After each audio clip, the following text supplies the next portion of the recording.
आज हम बात करने जा रहे हैं आर्टिकल एन जो कि इंडेफिनेट है और आर्टिकल द जो डेफिनेट है। इससे पहले हमने 2 लेक्चर ए के बारे में रिकॉर्ड कर चुके हैं, अपलोड कर चुके हैं। उनको आप जाकर ज़रूर देखें क्योंकि इनको समझने के लिए आपको उनका समझना बहुत ज़रूरी है। उसमें बहुत से अच्छे हमने ट्रिक यूज़ किए हैं, वो ट्रिक से समझाने की कोशिश की ताकि एकदम से स्टूडेंट को एग्ज़ाम में कैच हो और वो अच्छे से अटैम्प्ट कर पाए। और जहाँ तक रही एन और दा की बात, इसमें भी बहुत अच्छे से हम आपके लिए ट्रिक ले आए हैं। वो ट्रिक क्या है अभी जब हम पढ़ेंगे आपको दिख भी रहे होंगे, बहुत शॉर्टकट ट्रिक्स हैं। तो अभी जब हम पढ़ेंगे इनको तो आप इनको अच्छे से समझेंगे।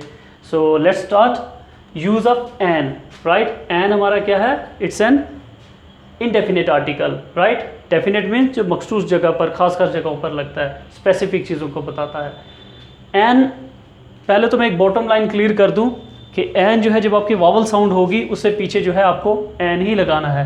लेकिन बहुत से ऐसे केसेस है जहाँ पर स्टूडेंट काफ़ी कंफ्यूज होता है और उसी कन्फ्यूजन को दूर करने के लिए हम बहुत अच्छे ट्रिक्स लेकर आए हैं। तो let's start. Vowel starting nouns are words taken an before them. पहला हमने वही बताया कि अगर कोई नाउन जो है वो वावल की साउंड दे रहा है, वावल हमारे कितने, ए ई आई ओ यू, वावल साउंड दे रहा है, वर्ड नहीं साउंड, तो उसके पीछे एन आएगा। यहां पर हमारा क्या है, रमेश इज डैश बॉय। कोई नाउन हो या कोई और भी वर्ड हो सकता है, जैसे हमारे पास यहां इंटेलिजेंट है, राइट। कोई नाउन भी हो सकता है, किसी का नाम भी आ सकता है। तो रमेश इज डैश बॉय, तो यहां क्या आएगा, एन। एन क्यों आएगा? क्योंकि इंटेलिजेंट, इंटेलिजेंट में हमने कहा ए, इन, ई, तो ई की साउंड आई ना, ई, हाँ, तो ई की साउंड क्या है, वावल साउंड है, तो इसलिए इसके पीछे एन लगेगा। फिर नेक्स्ट है PM made dash appeal to the public. PM made appeal, अ की साउंड निकल रही है ना, अलीफ आ से अनार निकल रही है ना, तो बेझिझक इसके पीछे एन लगाएं, क्योंकि इन पांचों में से किसी एक की साउंड निकले तो वो वावल कहलाता है। अपील, तो एन इसके पीछे लगेगा।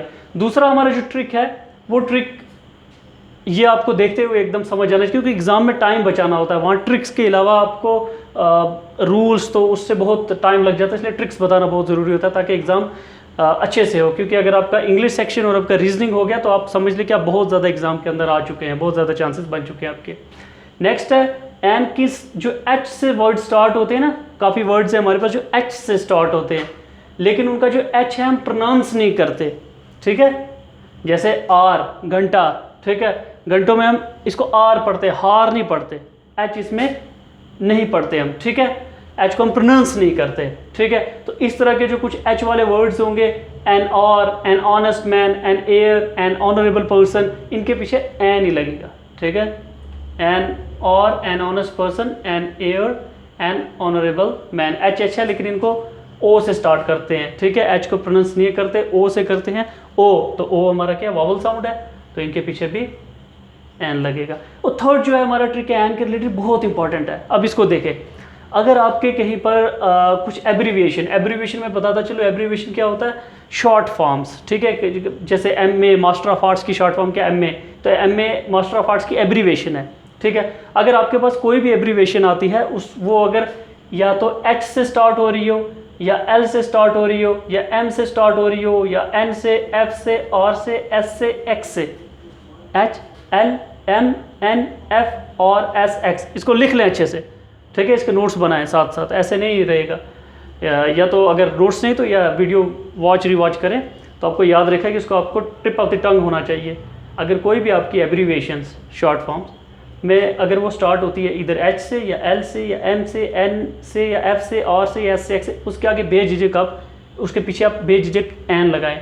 जैसे एम, एम है इधर, यस, तो एम से ही स्टार्ट हो रही है, एन, एम में, एल, एल बी। अब साउंड एल जब बोलते हैं ना, पहले आ के साउंड निकलते हैं, देखने की जरूरत नहीं, हमने ये ट्रिक आपके लिए H L M N F R S X, इसको याद रखो। अगर इससे कोई एब्रीविएशन स्टार्ट होती है तो बेधड़क लिख लो N, N L L B, N X-ray machine, X भी हमने इंक्लूड किया ना, हाँ, तो एब्रीविएशन है ना शॉर्ट, तो an X-ray machine, M S C, he is an M S C, right, तो इसके पीछे भी एन, राइट। तो ये थी हमारी एन की बात। इसके बाद करते हैं हम दा की बात। दा के अभी ट्रिक्स हम अभी डिस्कस करते हैं, ऐसे ऐसे आपको आर्टिकल आ जाएंगे।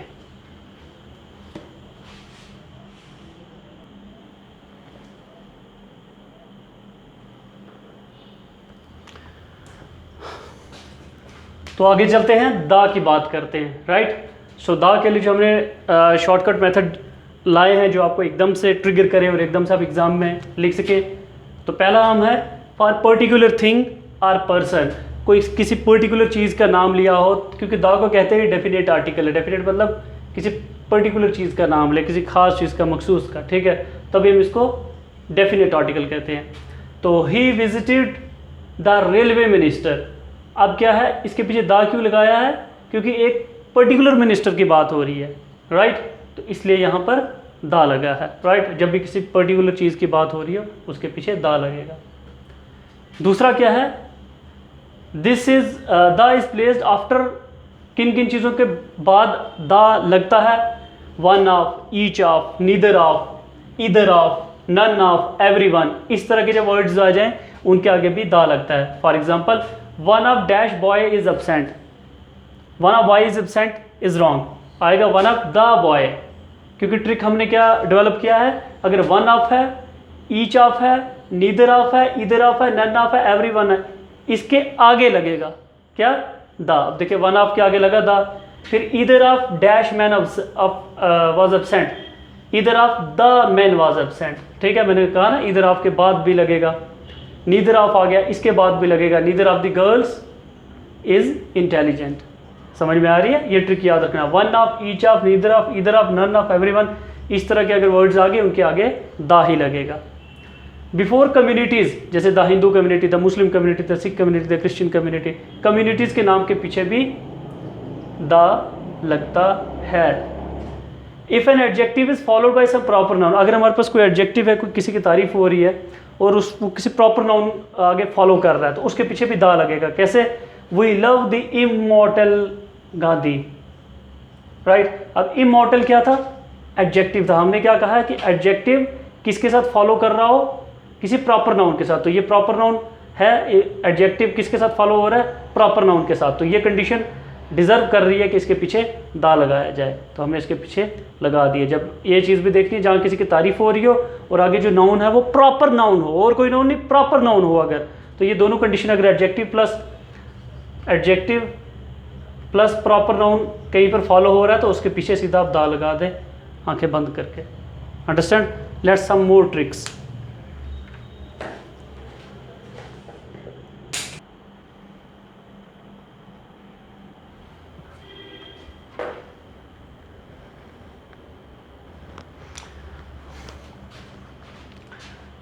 सो जो फाइनल ट्रिक्स हैं दा के रिलेटेड, उन पर अगर बात करें तो दा जो है ऑर्डिनल्स के पीछे भी लगता है। ऑर्डिनल्स लाइक जिसमें कहते हैं latter, former, first, second, last, इनके पीछे भी दा लगता है। The latter, the former, the second, the first, the last, right.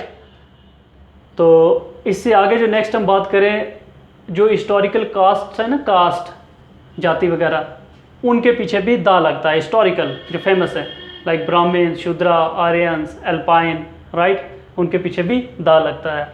जो बड़ी बड़ी बिल्डिंग्स हैं और मॉन्यूमेंट्स बने हुए हैं दुनिया में, उनके पीछे भी दा लगता है। The Taj Mahal, the red fort, the great wall of China, etcetera etcetera. और बिफोर सुपरलेटिव डिग्रीज के भी पीछे दा लगता है। सुपरलेटिव डिग्री होता है जब आप बता रहे हो कि बस पूरी क्लास में यही इंटेलिजेंट है या पूरे समाज में ये इसी के पास ही कुछ है। ये नेगेटिव भी हो सकता है, हम ऐसा भी कह सकते हैं he is the poorest person on the planet.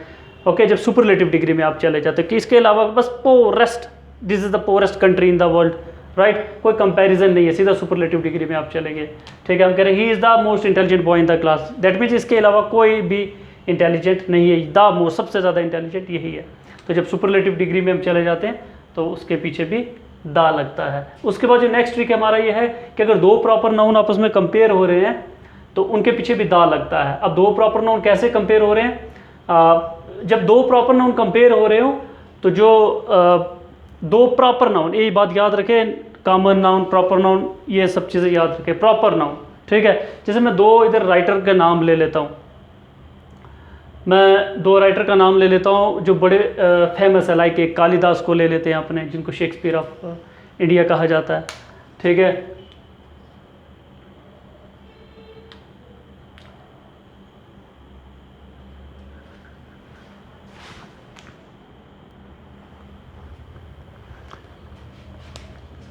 दो प्रॉपर नाउन, मैं कहता हूँ Kalidas is the Shakespeare of India, right. अब दो प्रॉपर नाउन है ना, एक है कालिदास प्रॉपर नाउन, खास किसी चीज़ का नाम, और दूसरा है शेक्सपियर। लेकिन जब इस तरह से हमारे पास दो नाम आ जाते हैं ना, दो प्रॉपर नाउन का आपस में कंपैरिजन ड्रॉ करते हैं, तो जो द है हम जो लास्ट वाला प्रॉपर नाउन होता है उसके पीछे लगाते हैं, ना कि पहले वाले के। ये चीज़ याद रखनी है, लास्ट वाले के।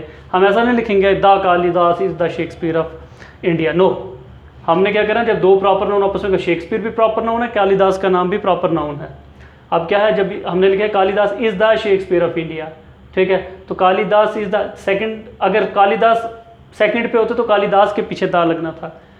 यहाँ हमारे यहाँ पर शेक्सपियर है सेकंड प्रॉपर नाउन, तो सेकंड जो लास्ट में जो प्रॉपर नाउन होता है उसके पीछे दा लगता है, राइट। इस चीज़ को अच्छे से याद रखें।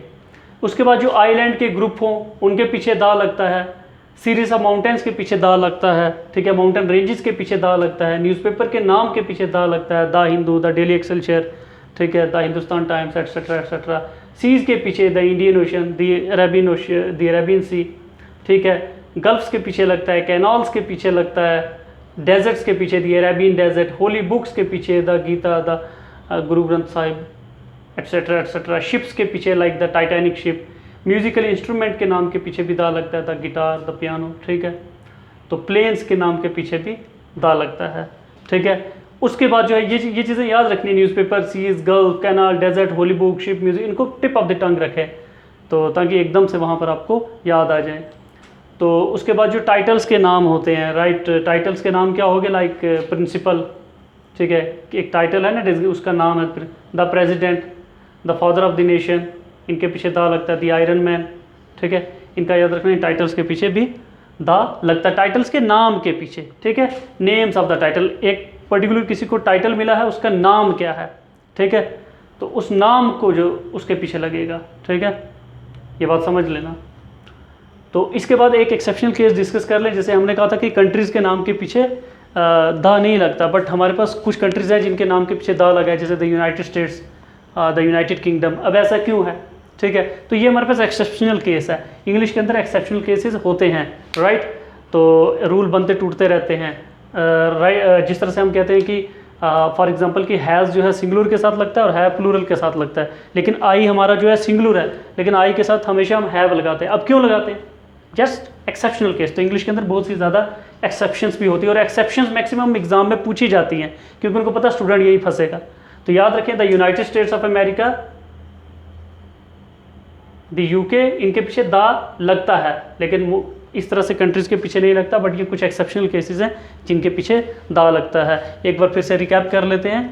फाइनली जो ऑर्डिनल्स होते हैं, जिस तरह से हम कहते हैं the latter, the former, the first, the second, the last, इनके पीछे भी दा लगता है। हिस्टोरिकल कास्ट के नाम के पीछे भी लगता है, ब्राह्मण, शूद्रास, आर्यंस, अल्पाइन।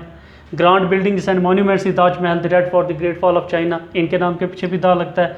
और सुपरलेटिव डिग्री, जब आप बिल्कुल किसी को बिल्कुल अलग करके बता रहे हो कि सबसे ज़्यादा ये, ठीक है, गरीब, अमीर, पढ़ा लिखा, ना अनपढ़, या सुपरलेटिव डिग्री में आप जब चले जाते हो उसके पीछे दा लगेगा। अगर दो प्रॉपर नाउन आपस में कंपेयर हो रहे हैं, लेकिन जो दा है वो लास्ट वाला जो प्रॉपर नाउन है उसके पीछे लगेगा। लाइक हमने कहा Kalidas is the Shakespeare of India, ठीक है। और एक और एग्जांपल ले लेते हैं हम, जिस तरह से हम कहते हैं, एक हमारे पास एग्जांपल है, उनमें उनका नाम है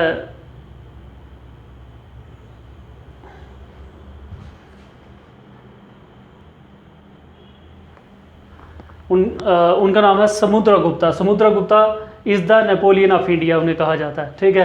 तो समुद्रगुप्ता इज़ द नेपोलियन। अब दो प्रॉपर नाउन के बीच में कंपैरिजन है, तो नेपोलियन के नाम के पीछे दा लगेगा, राइट। तो आई होप कि आपको अंडरस्टैंड हो चुका है। उसके बाद ये चीज़ें याद रखनी है, ग्रुप ऑफ आइलैंड्स के नाम के पीछे सीरीज ऑफ माउंटेन्स हों, न्यूज़पेपर्स के नाम के पीछे seas, gulfs, canal, desert, holy book, ships, musical instrument, plains, इन सब के पीछे दा लगेगा। और कंट्रीज़ के नाम के पीछे यूजुअली नहीं लगता, बट हमारे पास कुछ कंट्रीज़ है वो एक्सेप्शनल केसेस में, द यूएसए, द यूके, तो इनके पीछे लगेगा। उसके बाद जो ऑर्गेनाइजेशंस होती हैं उनके पीछे दा लगता ही लगता है, ठीक है। ऑर्गेनाइजेशन का याद रखना, like the United Nations Organisation, ठीक है। इनके पीछे कोई भी दुनिया में अगर ऑर्गेनाइजेशन किसी का नाम आ जाता है तो उसके पीछे दा लगता है। तो before the names of titles, titles कुछ टाइटल्स होते हैं ना, हर एक को कोई ना कोई टाइटल मिला होता है, ये है, ये उनके नाम के पीछे the principal, the iron man, the father of nation, ठीक है। तो इस तरह के भी अगर आगे उनके पीछे दाल लगना है। आई होप कि आपको ये अच्छे से समझ आ चुके हैं। आर्टिकल का पार्ट हमारा आज यहाँ फिनिश हुआ। तो जिन लोगों ने ये पिछले 2 नहीं देखे हैं लेक्चर, वो ज़रूर जाकर देखें। उसमें भी हमने इसी तरह से ट्रिक डिस्कस किए हैं जो आपकी बहुत ज़्यादा हेल्प करेंगे आपके अपकमिंग वेरियस एग्जाम्स में, including SSC which is going to held in the 2024. So I hope that you have benefited from our lecture. If yes, then just subscribe the button to get new notifications so that you will be timely notified, because don't wait for the exams का wait करते रहेंगे तो it will not do any good. Just be prepared before the war really happens. So thank you very much once again.